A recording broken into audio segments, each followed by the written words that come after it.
Maybe if we say Aristides, the cartoonist, not many people will know who I'm talking about. But if I say ARES, just ARES, that will ring a bell.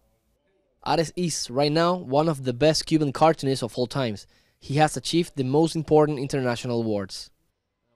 Before One Night in 59, we have important names such Conrado Masaguer and Eduardo Abela, and iconic publications like Social, a magazine illustrated with high-quality cartoons. Nowadays, the showcase for Cuban cartoons or cartoonists are mainly two publications, DDT and Palante. ARES has published in both, among others. With ARES, we have the pleasure to draw an interview today in From Havana. Thanks for accepting this interview to talk to us, to receive us in your studio. It's a pleasure. Okay, it's a pleasure. First of all, you are a psychiatrist. How did you become a cartoonist? Tell me, do you still have bond with medicine? Yes, first, I published my first cartoon when I was 3-year medical student. Oh. I was studying medicine, and a friend of mine told me that a magazine, Opina, a Cuban magazine of the 80s, wants to publish cartoons of young people. Then I make my first cartoons, and I present to the editor of the magazine, of the area of cartoons. This time was Aristides Pumariega, an old Cuban cartoonist. They accept my cartoons, and in this moment start my career as an artist. With ARES as your... With ARES. There are different cartoonists with names similar to mine, Guerrero, Hernanache, Aristides. I decided to found a name just for me, and I decided to put ARES in my cartoons. But at that point, you never thought that you were going to be a cartoonist? No, I make, when I was a student in high school and secondary school, I make caricatures of my friends, I make caricatures of the teachers, and I have a lot of troubles for make those caricatures because always become like a party of some teachers don't want to accept that I make caricature of them. But was just a joke. I never seen I become a cartoonist. I was studying, and when I finished my high school, I decided to study medicine. I have a lot of friends who study medicine. I want to become a doctor. You became a doctor, right? Yes, I became a doctor. And you had patients, and you were a doctor for how long? Yes. I study medicine. I make my social service in the Guantanamo Mountains, in a town named Puriales de Caujerí. I know where it is. You know where it is. And after I back to Havana, I started my study as a psychiatrist. I became a psychiatrist. I was working also at the most big jail in Cuba, the Combinado del Este. I was a psychiatrist there, and during many years I was working as a doctor, a psychiatrist, and at the same time I was publishing my cartoons in Cuban and international press, and I was sending my cartoons to international cartoon contests. But in one point I decided to move directly to art. Did your labor as a doctor helped you in your cartoonist life, in your decision to become a cartoonist? Yes. Do you have influences from those? Many people ask me how the psychiatrist become a cartoonist. It's not in this way. I was a psychiatrist, I was a cartoonist at the same time. And yes, I found a lot of things in my work as a doctor, as a psychiatrist, to show in my cartoons. What happened? There are many similarities between this kind of works, as a psychiatrist, as a cartoonist. In how way? As a psychiatrist, you are in touch with one person. You listen everything he wants to say. You saw how he move, and you make a synthesis of everything. A profile. A synthesis, and you use this synthesis to return to the patient. And in cartoon, it's the same. You are always seeing the news, listen what happened, see the life of the people, and finally to make a cartoon, you make a synthesis of what you see and you made the synthesis, is in the newspaper, and you return the idea to the people. In a work as a psychiatrist, you only have one patient. If you are a cartoonist, you have millions. You are a little of opinion. Yes. So on that line, how much in common has a cartoonist and a journalist? Oh, cartoon appear as art in relation with newspapers. It was in France. The first humor publication was named La Caricatura. And then when cartoon start not only to make portraits, humoristic portraits of people, and when this humoristic portrait use at the same time political issues, born the caricatura, the cartoon are born.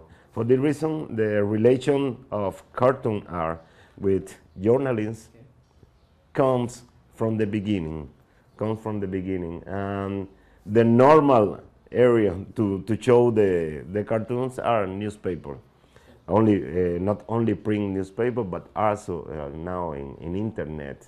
And many of my friends, mostly of my friends, feel that they are journalists. The cartoonists feel that they are journalists because they are make comments about the news. They made the opinion they have about this issue in newspaper, and people follow the news. Many people follow the news throughout the cartoons. I'm a journalist, and I also think that you guys are journalists. Also, the photographers, the press photographers. Yes, sure. So, how much of laugh and how much of laughter and how much of reflection should a caricature have? It's an equilibrium. Okay. Yeah, first is reflection. I told you you make a synthesis of what happened around you. Okay, you have to analyze, you have an opinion, and you decide to make a synthesis of everything you see about one news, about anything of the society. But at the same time, you have to put loud humor in this to find a most easy way to arrive to the people, okay? Because humor is a wonderful way to say things, to put opinions in the mind of the people who read, who see your There's cartoons. a saying, the best truth are saying with humor. Yes. It's the same. I was watching this portrait here, and I see some sort of influence.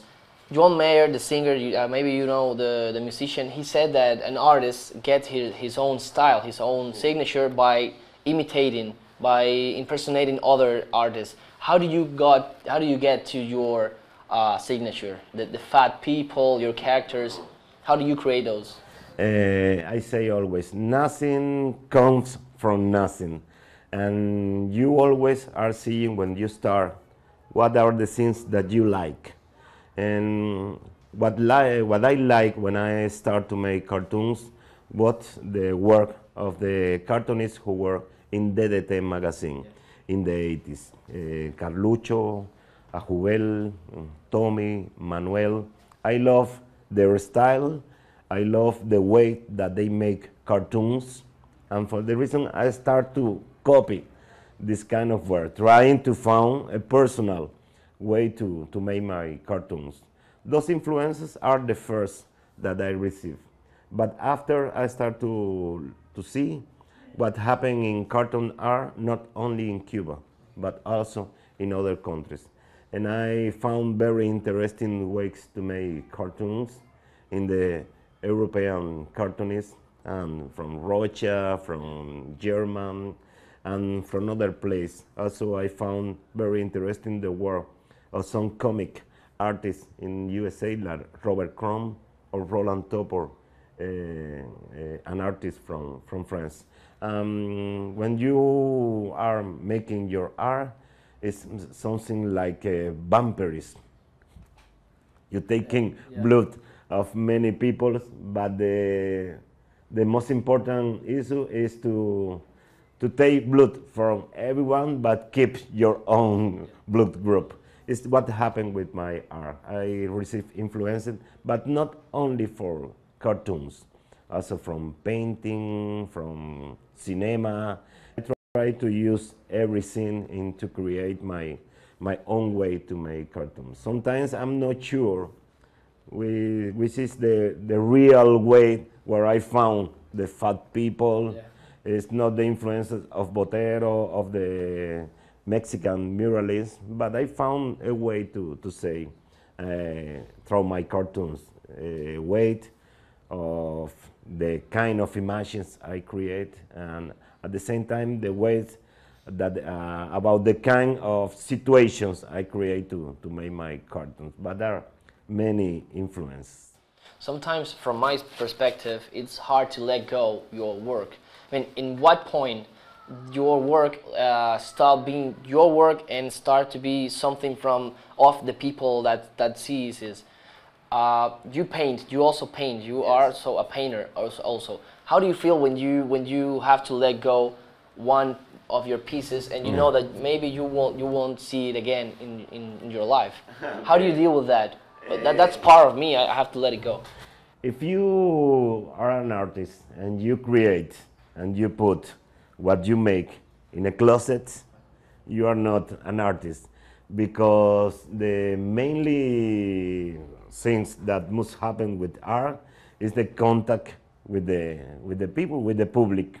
For me, I have different ways to work in art, but always the contact with the public is important for me. In cartoon art, it's more easy because I make my cartoons.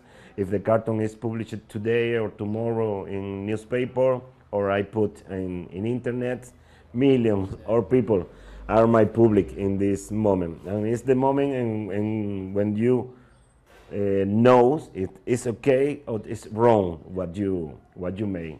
In the case of the paintings I made, I'm happy when people love my paintings and they want to keep the painting, the original. Is the other way to keep in touch with my public. I always try to show first in an exhibit my works, to have the possibility to show like a group of pieces with an idea. But after, many of my pieces become part of the private institutional collections. It's okay for me because at the same time, when I sell one piece, I have more space in my studio. If no, this area will be full of paintings and it will be very crazy. That's also a good reason. Your work as a cartoonist, the cartoonist work is always on the spotlight. So, talking about ethics, the ethical, how do you deal with the limits of respect and disrespect in a caricature? See, many people ask me about this issue, and many cartoonists defend they have no limits. The humor must have no limits. And I smile when I listen that. Always there is a limit. And people when talk about also censorship, and there is always censorship. I saw the people who believe in black issues, they always attack the white issues. The people who believe in white issues, they always attack black issues. Some people say, some creators, cartoonists say they attack black and white. They say, I'm gray. But they never make any kind of attack with the owner of the newspaper. That's okay. Then the most important issue for me as a cartoonist is to avoid these barriers, these limits, to say it what I want to say it with respect, or found the ways to say what I want to say, but at the same time, I have a relation with the work that I made and with my ethic, my ethic belief.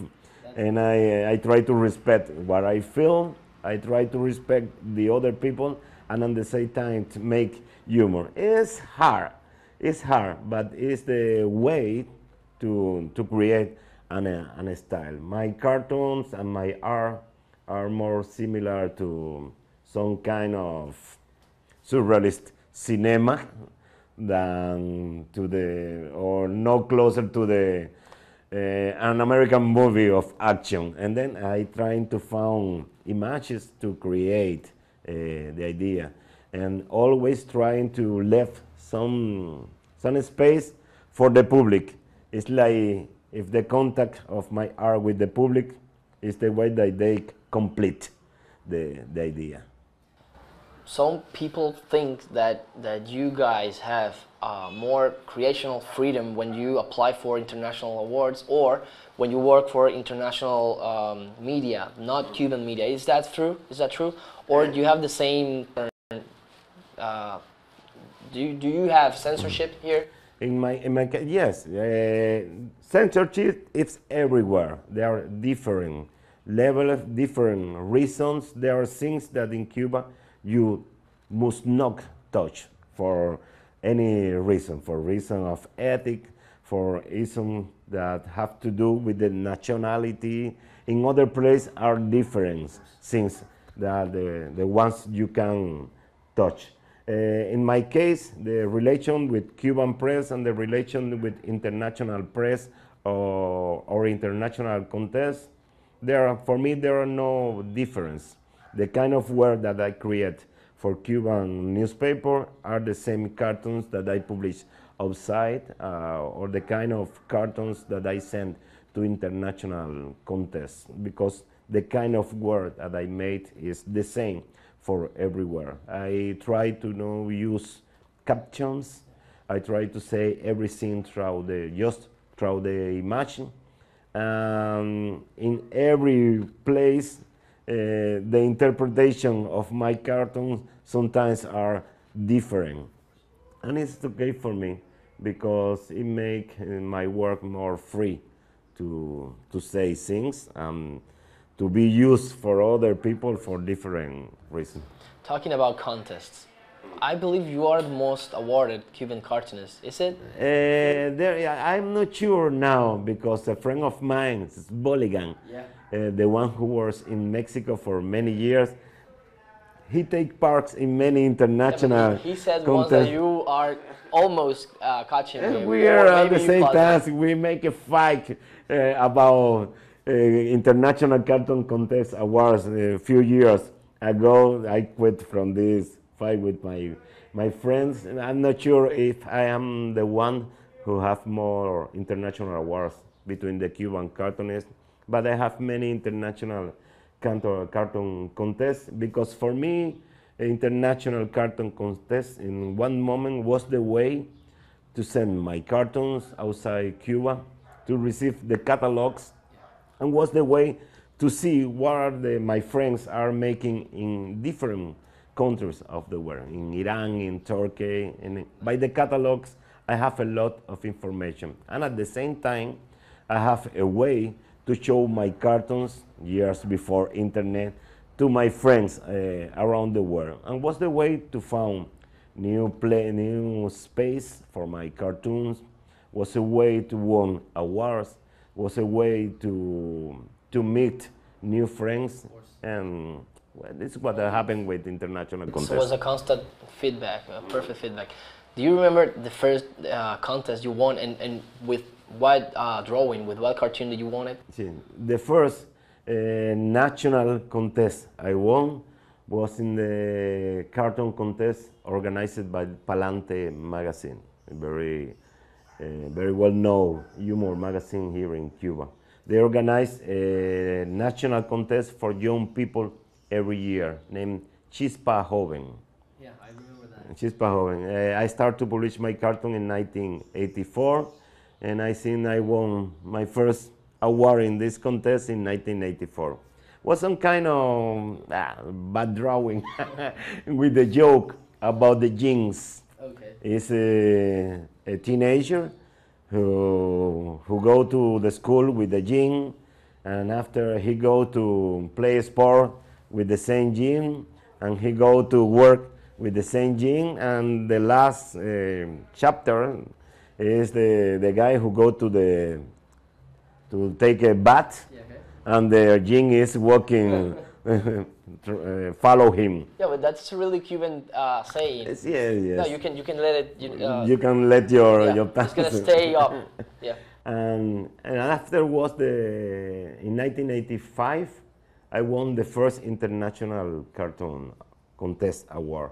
Was in Yugoslavia in this time in Skopje. They organized a festival, the War International. I don't remember the real name in Skopje, and I won a cartoon. The theme this year was terrorism, and I make also a simple cartoon, and I won an award there. Do you remember what you draw? The idea, yes, was a very simple idea, but they got me Well, you the won the right. award. Was the evolution of the human species, the human kind, is the evolution the monkey, and in the inversion line comes a man like a terrorist. I show terrorists like a back to the past. I think I saw that vignette, that cartoon. It's an old cartoon, but I was very happy with this award. Now, how, in your opinion, is the health of Cuban cartoonists, the Cuban caricature? Do we have like an academy, or is all self-taught? You do it on your own, or you have academic formation? Yeah, what happened now is that Cuban cartoonists make their own formation, but sometimes they comes from doing nothing. Those people who want to draw and they want to become a cartoonist. In other hand, there are people who study art before and they decide to make cartoons. We have cartoonists and engineers, doctors, psychiatrists, architects, people who don't study nothing before. Adam is a teacher, and from different waves they comes to cartoon because they love, they want to make cartoons, they know to draw, and they have something of humor inside of them. But there is no a school of cartoon art. I give some lectures, I try to give some lectures about cartoon art always in the art history academy here at the Havana University to introduce people who study art history in the cartoon scene. And sometimes in the Fine Arts Academy I give some lectures about cartoon because I feel that people who study art must know most about cartoon. And sometimes we organize workshops about cartoon arts, and at the same time during the Humor Biennale or during other events, the organizers always prepare some kind of workshop of change about cartoonists and critics about cartoon art, but there is not a school of cartoon art in Cuba. In other places they have, like Colombia, they have some school of cartoon art. I think that's important. So it's considered a minor art. It's considered an art here. Yes, I think it's many people consider cartoon as a minor art. Sometimes it's because the art, the cartoon art, is in relation with newspapers, and many people saw cartoon like something to say something about the news.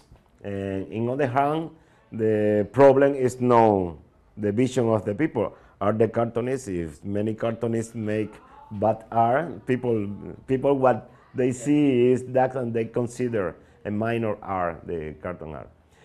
For me, it's not in this way.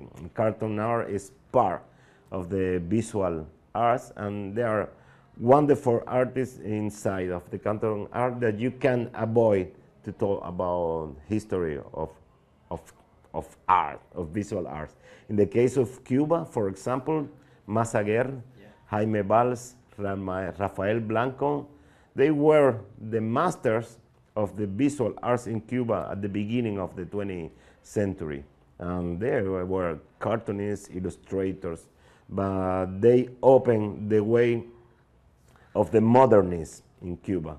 In this moment, fine arts, painting, are working like the way of the 19th century. And those guys make the revolution on the visual art in Cuba. Well, for this reason, it's impossible to talk about the history of art, of visual art in Cuba, if you don't talk about these cartoonists. And other people like Chago are amazing artists, and they develop their art mainly with cartoons. Well, thank you so much for this Okay. time with you, for opening your Was house, your it- studio, your life. It's been a pleasure for us. Okay, thanks to you.